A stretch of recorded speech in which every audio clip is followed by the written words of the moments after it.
इसी तरह तो 80 करोड़ लोगों को भिखमंगा बना दिया हुआ है। लेकिन इस बार जो 24 का जो चुनाव हो रहा है, पूरे भारत में माहौल जो है, ये राहुल गांधी और तेजस्वी जी जो बिहार के हैं, खासकर बिहार में तो आंधी आया हुआ है, पूरे भारत में आंधी आया हुआ है। इस बार नरेंद्र मोदी को छक्का छूट जाएगा और चावल इस भारत के जनता को अब नहीं चाहिए। पिलुआ आता है जहां जब 2014 में जब गैस सिलेंडर 400 में मिलता था, तो यही स्मृति ईरानी क्या करती थी, माथा पर सिलेंडर उठा करके बहुत हुआ महंगाई की मार, अमरी बार मोदी सरकार। और ये नरेंद्र मोदी जो है वो बोलते थे कि भाई और बहनों जब जाइएगा वोट देने तो नाम करके जाइएगा।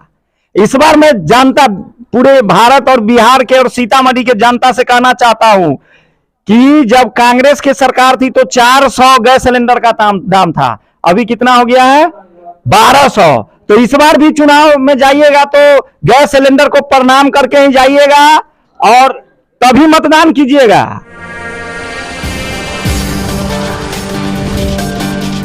हमारी मौजूदगी सीतामढ़ी में है और सीतामढ़ी में हमारे साथ कांग्रेस के युवा नेता रणधीर जी जुड़े हुए हैं। रणधीर जी से कुछ मुद्दे हैं जो चुनावी समय चल रहा है, तो अभी जो है इन पर बात और चर्चा जरूर होनी चाहिए। क्या कहना चाहेंगे, अभी जो चुनावी माहौल चल रहा है, लोग कह रहे हैं कि विकास के मुद्दे पर वोट करेंगे, क्या आपको लगता है कि विकास के मुद्दे पर लोग वोट कर पाएंगे सही नेता को? देखिए, बात दरअसल यह है कि विकास के मुद्दा पर लोगों को वोट करना ही चाहिए, इसलिए कि जब तक विकास नहीं होगा गांवों के, मोहल्ला के, तब तक हमारा यह देश आगे नहीं बढ़ेगा। इसके लिए विकास तो अत्यंत जरूरी है।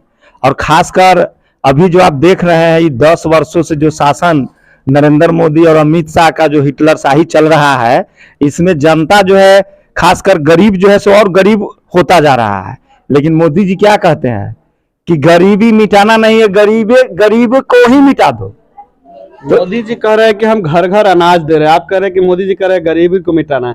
आप मतलब कि उलझा रहे लोगों को, क्या कांग्रेसी नेता इसलिए? नहीं, पब्लिक का कहना है कि अनाज मुझे नहीं चाहिए, हमें रोजगार दीजिए, नौकरी दीजिए। अगर आप रोजगार दीजिएगा, नौकरी दीजिएगा, तो चावल 5 किलो प्रत्येक एक आदमी जो 5 किलो महीना में मिलता है, तो एक दिन का 100 ग्राम कुछ पड़ता है। उससे तो ज्यादा हम लोग बढ़िया चावल अच्छा खरीद कर खा लेंगे, चाहे खेत में उपजा करके खा लेंगे। यानी आपके कहने का मतलब मोदी जी का जो अनाज जो दे रहे हैं, ये सब मतलब कि एक लुभावना है। ये भी तो ऐसे कहेगा तो मोदी जी नहीं दे रहे हैं। जब मेरी सरकार थी कांग्रेस पार्टी की 2014 में, तो राहुल गांधी और मनमोहन सिंह जी उस समय प्रधानमंत्री थे, उन्होंने ही यह खाद्य सुरक्षा अधिनियम लागू किया कि अब भारत के लोग भूखे नहीं मरेगा। जो गरीब है, जिसको घर में खाने की दिक्कत होता था, उसके लिए प्रत्येक व्यक्ति को 5 किलो चावल, 3 किलो चावल और 2 किलो गेहूं, जो 2 रुपये चावल था और 3 रुपये गेहूं था। कौन सा, कितने साल में बोले अधिनियम बना है? 2014 में बना था। 2014 की बात कर रहे हैं। मोदी जी के नेता अभी जो है भाषण कर रहे हैं कि जब कोरोना काल आया तो मोदी जो है अनाज बंटवारे ताकि लोग भूखे नहीं। वो गलत बोल रहा है। देखिए, गलत, इसलिए 14 से पहले बिहार में नीतीश कुमार जो पलटू राम है, उसका सरकार था। तो पलटू राम तो बुझबे करते हैं। तो 14 से पहले राजस्थान में कांग्रेस की सरकार थी, और जहां जहां कांग्रेस का सरकार था वहां पर खाद्य सुरक्षा अधिनियम लागू हो गया। लेकिन बिहार के पलटू राम नीतीश कुमार, उसका कहना था कि अभी जो लागू करेंगे तो कांग्रेस पार्टी का नाम हो जाएगा, इसके लिए हम चुनाव के बाद लागू करेंगे। जब चुनाव हुआ तो उसमें हमारी पार्टी जो है कांग्रेस पार्टी हार गई और नरेंद्र मोदी का सरकार बना गया। तब जब हमने लिखा पुर्जी कर दिया, लिख दिया, तो दूसरा जो आएगा तो वो तो बांटवे करेगा।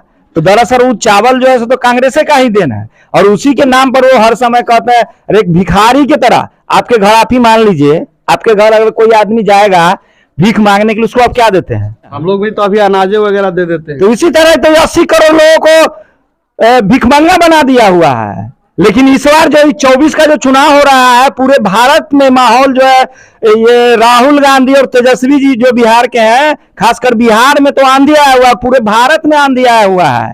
इस बार नरेंद्र मोदी को छक्का छूट जाएगा और चावल इस भारत के जनता को अब नहीं चाहिए। पिलुआ आता है, जाकर चावल दिखला देंगे, अगर डीलर साहब बगल में है वहां से भी लाएंगे तो चावल खाने वाला नहीं रहता है। तो ये लोग कहता है कि अब मुझे बहुत हिंदू मुसलमान कर लिए, बहुत चावल पर आपको हम 2 बार जिता दिए, अब हमें चावल की जरूरत नहीं है। हिंदू मुस्लिम सब आपस में हिल मिल करके रहेंगे और हमें रोजगार चाहिए, नौकरी चाहिए। खासकर आप ही बताइए, महंगाई जब 2014 में जब गैस सिलेंडर 400 में मिलता था तो यही स्मृति ईरानी क्या करती थी, माथा पर सिलेंडर उठा करके और कहता था बहुत हुआ महंगाई की मार, अमरी बार मोदी सरकार। और ये नरेंद्र मोदी जो है वो बोलते थे कि भाई और बहनों जब जाइएगा वोट देने तो नाम करके जाइएगा। इस बार मैं जानता पूरे भारत और बिहार के और सीतामढ़ी के जनता से कहना चाहता हूं कि जब कांग्रेस की सरकार थी तो 400 गैस सिलेंडर का दाम था, अभी कितना हो गया है 1200। तो इस बार भी चुनाव में जाइएगा तो गैस सिलेंडर को प्रणाम करके ही जाइएगा और तभी मतदान कीजिएगा। आपके कहने का मतलब है कि महंगाई बढ़ गया मोदी के जगह। बहुत ज्यादा महंगाई बढ़ गया। लोग तो कहता है गैस सिलेंडर का दाम नहीं बढ़ा है। जो दवा 3 रुपया में नाइस टेबलेट मिलता था, आज उसका दाम कल ही हम देखे उसका दाम 9 रुपया हो चुका है। जो बाइक पर हम लोग 60,000 और 50,000 में खरीदते थे उसका दाम 1 लाख से 1.25 लाख हो गया है। किसान जो खेती करता, अब तो बैल का जमाना नहीं है, हर बैल से जो लोग खेती करता था, अब सब ट्रैक्टर चाहिए। तो पहले ट्रैक्टर का कितना दाम था 4 से 5 लाख रुपया, अभी 8 से 9 लाख रुपया हो चुका है। जनता को लोग कहता है आमदनी कहां बढ़ गया भाई, पहले लोग 300 रुपया कमाता था, अभी 400 रुपया कमा रहा है। कोई भी मजदूर से उससे पूछिए 100 रुपया लेबर क्लास को अगर बढ़ा है तो उसी हिसाब से 400 गैस सिलेंडर का दाम था तो 500 होना चाहिए।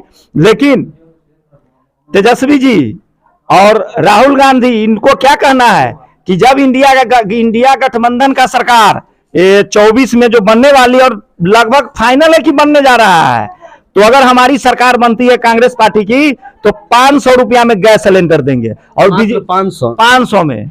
और कांग्रेस पार्टी जो कहती है वो करती है और करके दिखाएगी। नौकरी खत्म कर दिए, सब कुछ बेच दिए, नौकरी कहां से आएगा। नीतीश कुमार तो कह रहे हैं कि पटना गांधी मैदान में पहली बार उतना नौकरी हम दे दिए जितना। नीतीश कुमार कहां से दे दिया, यही देखिए, बस मुद्दा की बात आप कर दिए, मुद्दा के बात किए। अब हमको बताइए सबसे पहले कौन कहा कि हम नौकरी का बात कौन किया, तेजस्वी यादव।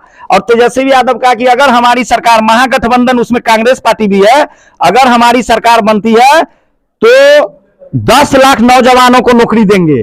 और मात्र ये पलटू राम तो इधर पलटते हैं, रोटी का इधर उधर पलटता है। तो पुनः मौका मिला तेजस्वी जी को डिप्टी सीएम बनने का, तो उन्होंने 17 महीना में इतिहास रच दिया।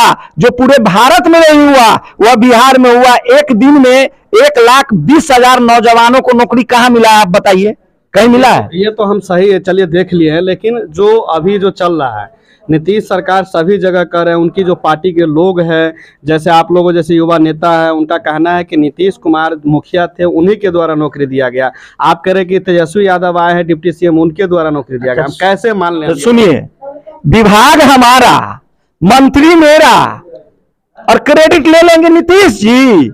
तेजस्वी जी का देन है और कांग्रेस पार्टी का देन है कि लगभग 4 लाख से ऊपर नौजवानों को नौकरी मिला है। केवल शिक्षा विभाग में 2.5 लाख हुआ है, अमीन के बहाली हुआ है, बिहार पुलिस में बहाली हुआ है, और 1.5 लाख स्वास्थ्य विभाग में बहाली होने वाला था। लेकिन पलटू राम जो है नीतीश कुमार अभी उस फाइल को ही दबा दिया है। लेकिन इंतजार कीजिए, इंडिया गठबंधन का सरकार बनने वाला है। और खासकर सीतामढ़ी और पूरे बिहार के नौजवानों, युवाओं, माताओं, बहनों, सबसे मैं हाथ जोड़ के अपील करता हूं कि इस बार लालटेन का बटन टप टप दबाइए और सीतामढ़ी से अर्जुन राय को अधिक से अधिक मतों से जिता करके संसद भवन में भेजिए। तेजस्वी जी का कहना है कि पूरे भारत में 1 करोड़ नौजवानों को नौकरी देंगे। पूरे भारत में 1 करोड़। जब एक बिहार में 10 लाख घोषणा किए, 5 लाख को दे दिया, 3 लाख पेंडिंग है, तो पूरे भारत में 1 करोड़ कौन बड़ी बात है, मिल ही जाएगा। खासकर भारत के युवाओं का विश्वास हो चुका है, किसी समुदाय से, जाति धर्म का बंधन टूट चुका है। किसी जाति में जाइए, उससे पूछिए नौकरी के मतलब तेजस्वी यादव, खास डायरेक्ट बात, उसको विश्वास है। देखने में मिल रहा है चारों ओर, पूरे बिहार और भारत जहां भी चल जाइए तो इस जगह इस बार हिंदू मुस्लिम राम मंदिर से हमको पेट नहीं चाहिए। हम भी मानते हैं आस्था के, हम भी, मेरा भी भगवान है राम जी, हम उनको मानते हैं, लेकिन उसके नाम पर कितना दिन आप वोट लीजिएगा, कब तक जीतिए। लेकिन रोजगार, रोटी बहुत बड़ा मुद्दा है, जिस मुद्दा पर ही इस बार पूरे भारत के जनता राहुल और तेजस्वी की गारंटी है, ये मोदी जी के डुप्लीकेट गारंटी नहीं है। भाइयों बहनों, जब मेरी सरकार आएगी तो 15-15 लाख रुपया गरीबों के खातों में डाल दूंगा। आया नहीं ना आया? लोग कह दिया है कि नरेंद्र मोदी जो 15-15 लाख कहा था कि जब डालेगा तभी आप उसको वोट देंगे, और नहीं डालेगा तो नहीं, तो ठगा गया था। अब जनता करा कि नहीं, अब उम्मीद है तेजस्वी जी से, अब उनको 500 में सिलेंडर मिलेगा। ये बिजली जो देख रहे हैं वो भी 200 यूनिट फ्री मिलेगा, 200 यूनिट फ्री, 200 यूनिट फ्री। और जो गरीब व्यक्ति है, जो बीपीएल से भी बीपीएल क्लास में आते हैं, उसको 1 लाख रुपया प्रत्येक रक्षाबंधन के दिन गरीब माताओं बहनों को रक्षाबंधन के उपलक्ष्य में राखी बंधाई के भेंट में तेजस्वी जी देंगे। और राहुल गांधी इंडिया गठबंधन के सरकार, तेजस्वी जी भी उसमें समर्थन रहेंगे उनका। चलिए भगवान की बात पर चर्चा कर लेते हैं, आपकी पार्टी क्या करेंगे? मेरी पार्टी तो कर दिया है, करने की जरूरत कहाँ है? जब ये तेजस्वी जी जो मंत्री थे, पर्यटन मंत्री, तो पहले ही माता सीता के 72 करोड़ रुपया दिया है, जिसका जीर्णोद्धार हो रहा है। आप चलिए, हम दिखा सकते हैं आपको, काम चालू है। और देवेश चंद्र ठाकुर को करना रहता तो 22 साल से एमएलसी था है, लेकिन अब तक लोग उसको जानता भी नहीं। किसी व्यक्ति से पूछिए कि देवेश चंद्र को जानते हैं तो नहीं जान रहा है। और अर्जुन राय के बच्चा से पूछिएगा, बूढ़ा बच्चा किसी से, तो डायरेक्ट कटा के अर्जुन राय एमपी बनिया था। वह सीतामढ़ी में जब 5 साल का कार्यक्रम था उसका, उसमें कार्यकलाप बढ़िया किए थे। इसके लिए अर्जुन राय को ही इस बार सीतामढ़ी के जनता मतदान देने जा रही है। चलिए एक बार अपना परिचय फिर से दे दीजिए। मैं रणधीर कुमार, मेरा घर नारायणपुर पड़ता है, और मैं प्रखंड कांग्रेस पुपड़ी का उपाध्यक्ष हूँ। उपाध्यक्ष? हाँ। चलिए, तो अभी रणधीर जी का जो है आप लोगों को हम दिखा रहे थे, उनसे बातें हुई हैं, बहुत सारे चीज़ों पर बातें हुई हैं, क्योंकि चुनाव का समय है तो लोगों को भी नेता का भी जो है वक्तव्य सुनना चाहिए कि जो अलग अलग जो पार्टी के नेता हैं उनकी सोच क्या है। इसलिए इनसे हम मिलने आए थे और इनका जो है जो भी वक्तव्य था आप लोग सुने हैं। बाकी आप लोग कमेंट में राय विचार जरूर दीजिएगा। रणधीर जी का जो आप सुने हैं कैसा लगा, अच्छा लगा या बुरा, जो भी कमेंट हो आप कीजिएगा, इंतजार रहेगा। इस वीडियो से विदा चाहेंगे। कैमरामैन अमरेश के साथ देखते रहिए तिरहुत खबर। धन्यवाद।